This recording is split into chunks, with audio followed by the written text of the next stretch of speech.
Welcome, everyone. Welcome to the 14th podcast of CIPS MENA Procurement Master Talk Show. Today, we are joined from Cairo by Dr. Sherif Mahmoud Aboelgheit, General Manager for HR and Deputy General Manager for Procurement at ENPPI Petroleum Company, Egypt. We will know about him shortly. I'm your host, Lalit Dhamija, uh, Executive Chair of Chartered Institute of Procurement and Supply UAE Branch Committees in a volunteer role for over a decade. I am a procurement and supply chain management trainer and solutions provider.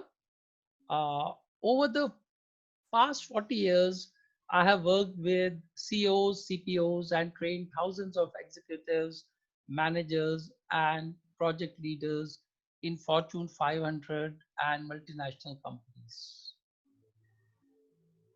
With Dr. Sherif, we will discuss about Egypt Petroleum Show 2020 and 2021, outlook of Egypt petroleum industry, global participation of suppliers in Egypt oil and gas, and major players shaping the rising Egypt petroleum industry.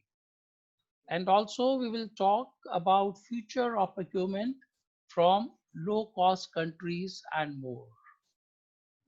We will summarize the key learnings at end of the podcast. Dr. Sherif Aboelgheit has over 20 years of experience in the field of strategic management, procurement, supply chain management, and project management in major multinational companies. Dr. Sherif is a Bachelor in Engineering, Electric Power, and has master's degree in business administration from the Arab Academy for Science Technology. Dr. Aboelgheit earned his doctorate degree in business administration from Ain Shams University. He is certified as International Supply Chain Manager.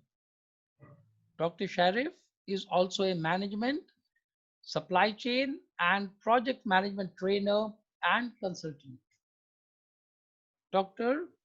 Aboelgheit is a regular speaker, panelist, and chair in national as well as international conferences and seminars. Welcome, Dr. Sherif. Welcome to the MENA Procurement Master Talks, Dr. Sherif. Thank you so much, Professor Lalit. It's my pleasure to be part of this successful podcast series, actually, and to be with you and with the audience. Dr. Sherif, you have been closely involved with the EGYPS 2020 and also, as it is called, Egypt Petroleum Show 2021. Please tell us about this petroleum show. Well, actually, this show for us is something surprising us from the beginning. From when we started this show 3 years ago in Egypt, we didn't even expect this success. North Africa and Mediterranean leading oil and gas show become one of the most leading oil and gas show, working under the support and patronage of His Excellency, our President Abdel Fattah el-Sisi. For example, you know that I like numbers, Lalit. I'm a guy who's a fan with numbers. Yeah. So for example, when I tell you that Egypt 2020 hosted around 450 exhibitors from 80 countries, Wow. welcome around 30,000 attendees over 3 days. Actually, it was for us very good opportunity for buyers and sellers to be under same roof, under same location. In its fourth edition, Egypt established itself as the region's leading platform where business is conducted, relationships are forged, an oil and gas professional network, and sharing industry knowledge and expertise. To be honest, it's located in a big area in Egypt, carrying around more than 30,000 gross square meter space. Okay. I find that for Egypt's 2021, which is carried out next February, just open for registrations 2 weeks ago. I just checked, I found more than 50% of the spaces already registered in less than 10 days. Oh. This gives you a clue about the importance of this conference actually, and the energy and the heat it did with the oil and gas industry.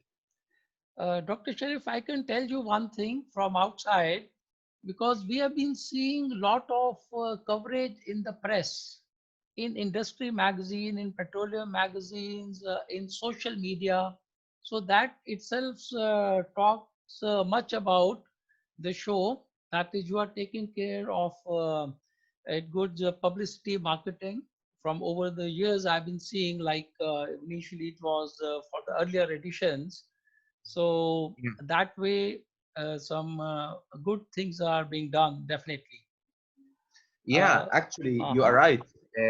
Many speakers even sharing their ideas and their Hmm. expertise, about more than 300 speakers, more Okay. than 70 conference sessions, Hmm. and a lot of agreements have been signed, even governmental agreements. Hmm. Many ministers have been sharing their expertise as well. So for us, it's like festival where you can have, as I told you before, buyers and sellers together gathering information, meeting each other. Hmm. Even after we finished last CIPS 2020, we make a survey for the Hmm. participant whether they found what they aiming to or not. I find very nice actually responding. For example, 93% of the visitors are satisfied that their ROI had been covered. Good.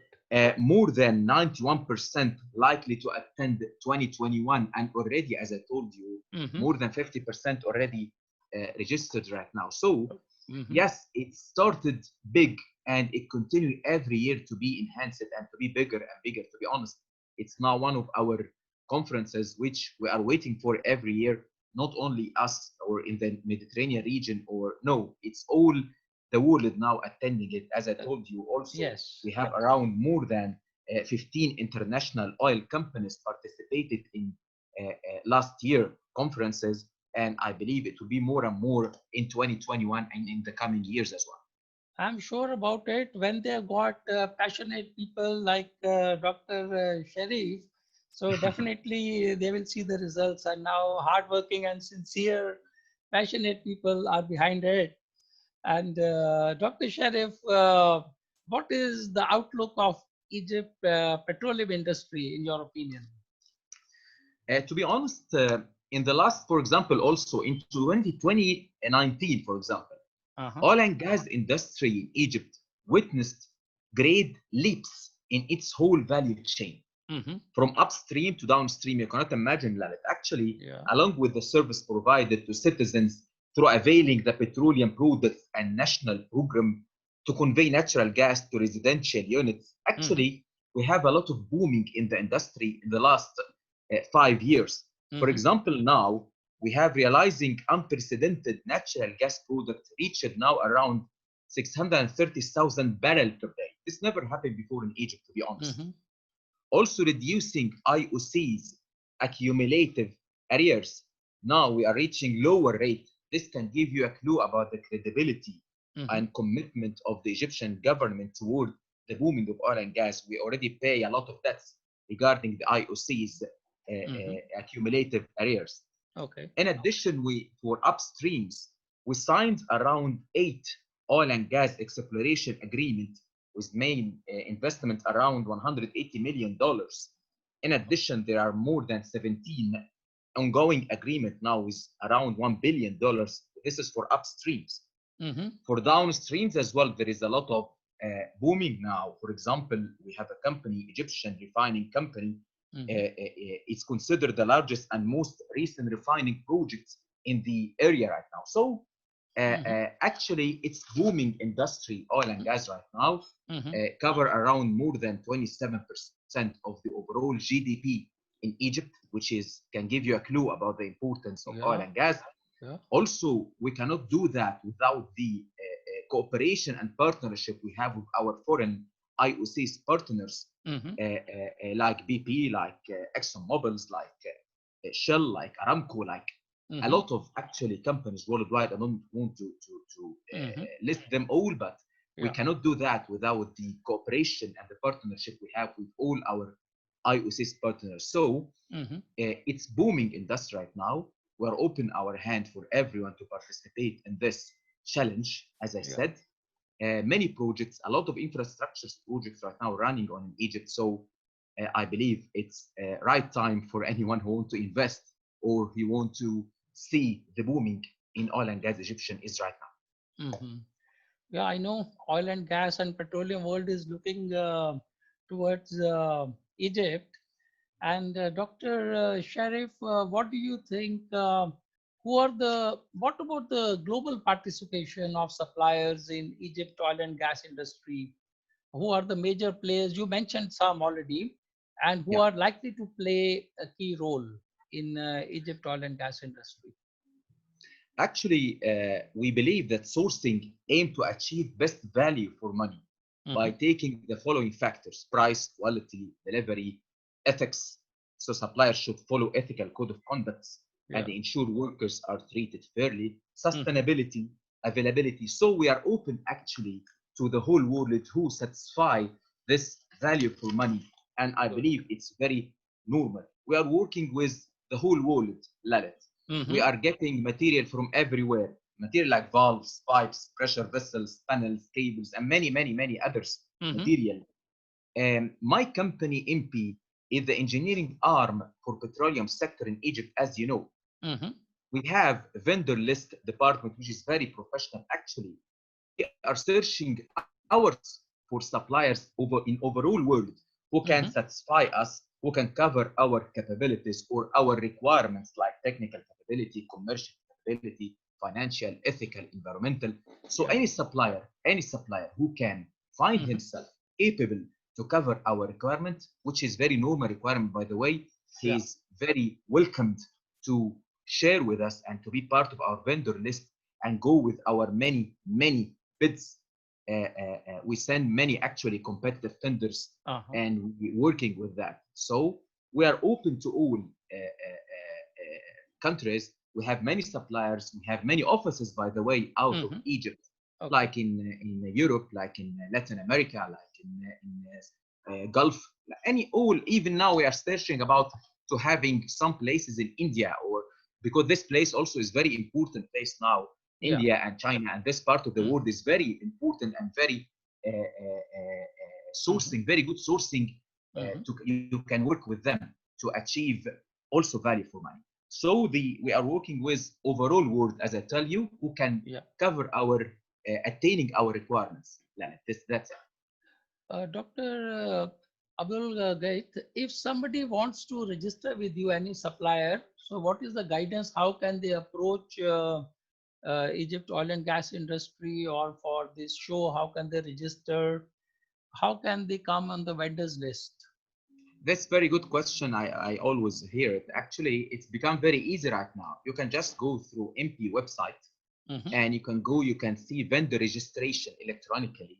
And you can see our requirements first and put all the needed documentations and automatically it will be transferred to us and we will make assessment for this documentation and sending you if we need more info, something like that, or clarifications. We are dealing with it.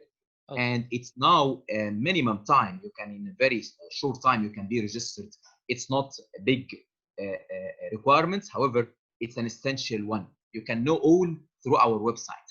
Okay, so nowadays that is digitization has made it much easier. Exactly.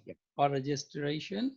And Dr. Sherif, you are a regular visitor to conferences overseas for sourcing and procurement. I know I have met you several times in different countries. And how do you see future of procurement from low-cost countries? Oh yeah, this is an important question as well. Yeah, in this present scenario, you know.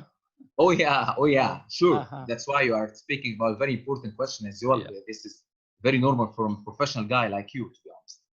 I believe that procurement from low-cost countries will now be one of the main procurement strategies Mm-hmm. applied, especially after COVID-19. Mm-hmm. It will provide good opportunities, Lalit, for both parties, buyer and sellers. The Yeah. buyer will get good prices, which can enhance getting value for money from their perspective. On the other Mm-hmm. hand, the whole economy of the low-cost countries will be enhanced.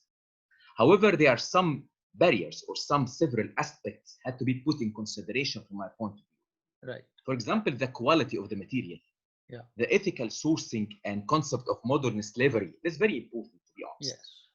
and environmental concern. From my regular participated in overseas conferences, I can see that procurement from LCCs already started to be increased with these constraints I Mm-hmm. told you about concerning quality and modern slavery issues.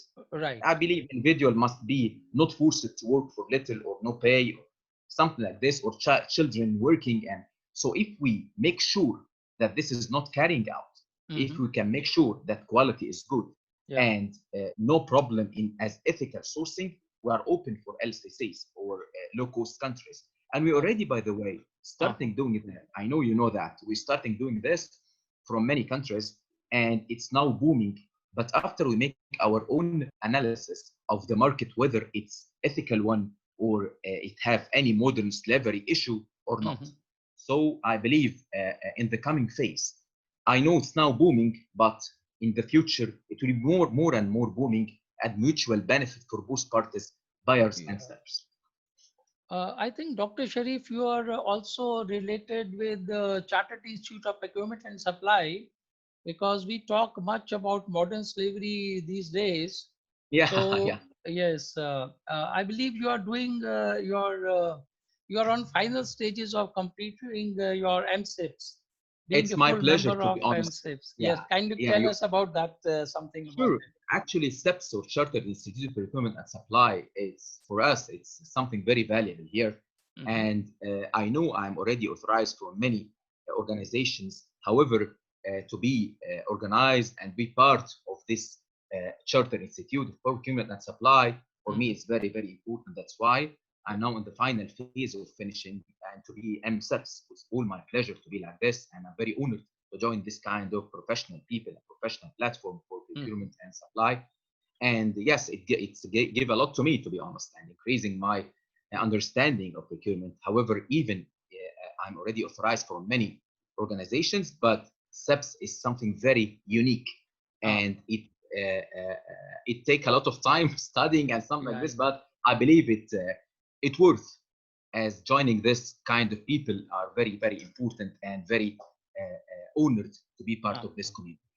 okay, thank you, Dr. Sharif. And when we talk about procurement, what, in your opinion, what can procurement do to have maximum impact on an organization, in your opinion? Wow. You know that currently procurement is one of the major activity in any organization. Mm-hmm. Around more than 65% of the overall cost in any organization is for buying material and something like this. More than 65%. And the Yeah, remaining 35 is divided between labor cost and overheads. This yeah, gives you a clue, Dr. yeah, Lalit, about the effect of procurement and its yes, direct impact on the company profit. So even if you are trying to get something minimizing the cost, it will directly affect it directly yeah, your profit. So procurement department is able to specifically add value by yes. ensuring that it achieves the rights of procurement: place, quality, quantity, time, Mm-hmm. price. These rights will be part of the procurement KPI that procurement must meet in order to support the overarching business strategy. So actually, no clue that procurement is very important activity in enhancing organization profit 100%. I'm glad you talked and you touched basic points, which very easily people forget. And we talk about new technology. Okay, we have to absorb and we have to use the new technology, new concepts, and it takes time in implementing them and seeing the results of those. You are sticking to the basics and you appreciate basics which are evergreen, right quality, right time, right specifications, right? So those are the basics which you are sticking to. And also, as you mentioned, procurement constitutes a good amount of spend of a company. Like you mentioned, 65%. It will, of course, vary from industry to industry. It could be even 40 to 85%, depending on what industry we are talking about. So definitely, procurement is extremely important for any organization. If managed properly, it will really result in a value for money, and we can generate value from doing proper procurement. Uh, Dr. Aboelgheit, what, in your opinion, are the future challenges you see for procurement professionals, and what will be your message for the young procurement professionals? Oh, I will take the second part first about the Uh-huh. my Sure. message to the young procurement. It's very important. I Uh, used to do this with uh-huh. my team, actually, especially the fresh graduates and the people who join newly the procurement activities. Mm-hmm. First, I believe carrying out procurement activity responsibly in accordance to the organization ethical concern is very important. Mm-hmm. Also, I told them to fully understand their value in the organization. Procurement is very important, as we said, playing key role in achieving the overarching strategy. Mm-hmm. Also, I do believe they have to fully understand the tools in their hand, like negotiation capabilities, the role they play, and the need to enhance Mm-hmm. supplier relationship management. You know that all of the people looking for CRM, customer relationship management, but Mm-hmm. also SRM is very important from my point of view. They have to Right. concentrate more in this aspect Mm-hmm. to keep following as well last updates in procurement by attending conferences whenever it's possible and check latest updates and new technology in procuring activities. Mm-hmm. To keep fully aware about their customer requirement and make sure about their customer satisfaction. It's very, very, very important. Challenges is very obvious, Professor Lalit, to be honest. In this Mm-hmm. era of competition, huge competition actually, and being part of the organization who make the high profit, you have to work very closely with your suppliers to Yeah. enhance the value getting from them in order to directly affect, as I told you before, the profit. So Yeah. it's already very important challenge in this competitive era we are working in right now. Sure. Yeah, we have to maintain sustainability. So sustainability, one of the elements is profit also. So Definitely. sure, you talked about ethics, you talk about modern slavery, and you Yeah. talk about economical, and then of course you are talking about the environment also. Yeah. So great. And what are the future challenges you feel for procurement professionals? And maybe you already covered in this, but Yeah. any other thing you want to add? Actually, yeah, they have to be fully aware about the technology changes now, like Ah, digitization, for example. They have yeah, to be part of this. They have to understand the technology advancing and also to be coping with the changing, which I believe will happen in procurement after COVID-19. So mm-hmm, they have to be more flexible, mm-hmm, more eager to learn. This is mm-hmm, very, very important because yeah, if they are not join this changing, they will suffer a lot and will not attain what they have to do. yes, correct. Um Dr. Sherif, we have seen you got such a good depth of knowledge as far as the procurement is concerned, petroleum, oil and gas scenarios, and about the stakeholders involved in oil and gas Yeah. and related aspects. We want to know, our audience will not really like to know, how did you enter into procurement and supply chain world, and how far has your journey been so far? Yeah, actually, I like the journey, to be honest. I like talking about it. Uh-huh. It's very, very nice Yeah. thing to me. Actually, I joined the workforce in 1999, graduated from faculty. As an electrical engineer, I work in technical fields first to Okay. understand the how the issues are being done and how the equipment are being installed and everything at site Mm-hmm. for 3 years. Then I find myself Lalit passion about business, passion Mm-hmm. about business trading and people communications Mm-hmm. and business, something like this. So I took my MBA and then my DBA, because I like this Uh-huh. aspect too much. I Okay. transfer my career to work in sales and marketing first of all, then to supply chain starting from the year, I believe, 2002 in big companies like ABB, like ASIC Automation, in many places, to be honest. Mm-hmm. Then after that, I have the honor to join MP Petroleum Company, one of the main companies in oil and gas in Egypt. It's, Mm-hmm. as I told you, engineering arm. I work in procurement division. Then I have been promoted, working in many projects actually in supply chain and procurement activities, Uh-huh. which I'm proud of. One of them was Zohar project, for example, which was booming project, one of the biggest project in gas field actually. Uh-huh. And I was part of the procurement team. I put myself in a very nice place, and with them actually I like to be part of this team, and we did great job, to be honest. Then I've been promoted in many positions till I became now the deputy general manager for procurement, and then I've been promoted to be the HR as well, general manager. The Oh. journey, I do believe that procurement is my passion. Like meeting people, making deals, Mm-hmm. negotiating. I believe in win-win, as you know. I believe in both parties have to be happy from the discussion, from negotiation, from the deal itself. Mm-hmm. You cannot work alone, Lalit. You Yeah. cannot be, you cannot take everything. No, you have to work with people. People are really I do believe they are very important. They are the main asset in any organization. Yes. Relation, business is for me my passion, and to get deals and to finalize problems and to negotiate in a good way for both parties is really what I like. It's, you can say, it's my hobby. So I do believe that supply chain and procurement is my playground. Yeah.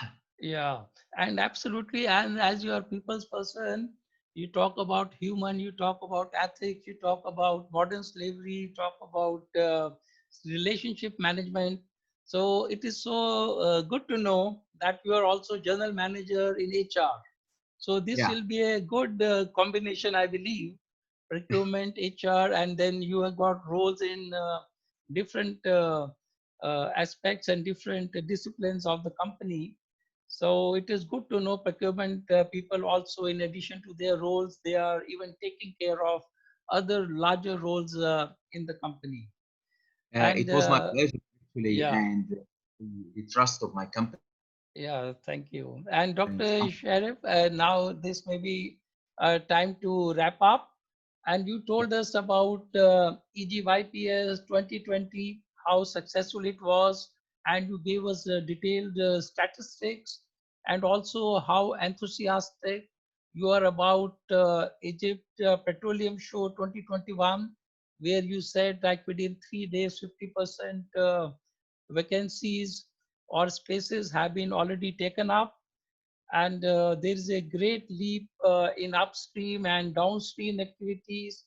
And the best part which I liked was 27% overall GDP of Egypt is based on oil and gas, uh, oil and gas industries.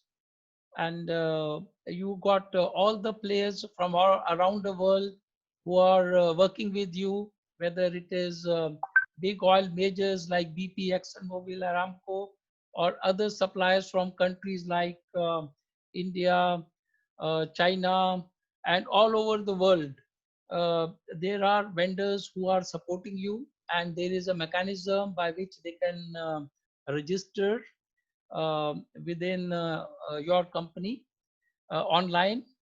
And you talked about ethics, modern slavery, and supplier relationship management, how to take care of company requirements. And your message to youngsters was that they have to take care of these aspects, as well as they have to be aware of modern technologies, evolving technologies, and how to use them. You talked about importance of profit also, so that the sustainability can be maintained. And then we were pleased to know about your journey, how you entered into procurement and supply chain world, and your passion, for studies and work, took you to multiple roles as a deputy general manager procurement as well as general manager of HR in your company. It has been really pleasure talking to you, Dr. Sherif Mahmoud Aboelgheit. It was really nice talking to you. If you got any parting or final comments, you are welcome to share with our audience. I would like to thank you so much for this nice conversation, and thanks again to be part of this successful podcast, which I used to follow eagerly, because I know that you are very good presenter and very good negotiator, and you already actually get very high caliber people to talk about business with you. So thanks to be part of this. Thanks to the audience. I hope this can add value for everyone. And thank you so much for everything, Dr. Thank you very much for meaningful insights, Dr. Sharif. Till the time we meet again somewhere, sometime. And thank you. I really appreciate your time and contribution to body of knowledge. Appreciate it. Thank you so much. Thank you, audience, for joining us in the 14th podcast of CIPS MENA Procurement Master Talk Show. And we thank you for your queries, for your encouragement, for your support for these talk shows.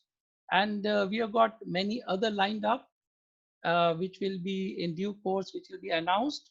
And you can subscribe to our channel so that you get automatic notifications on the podcast.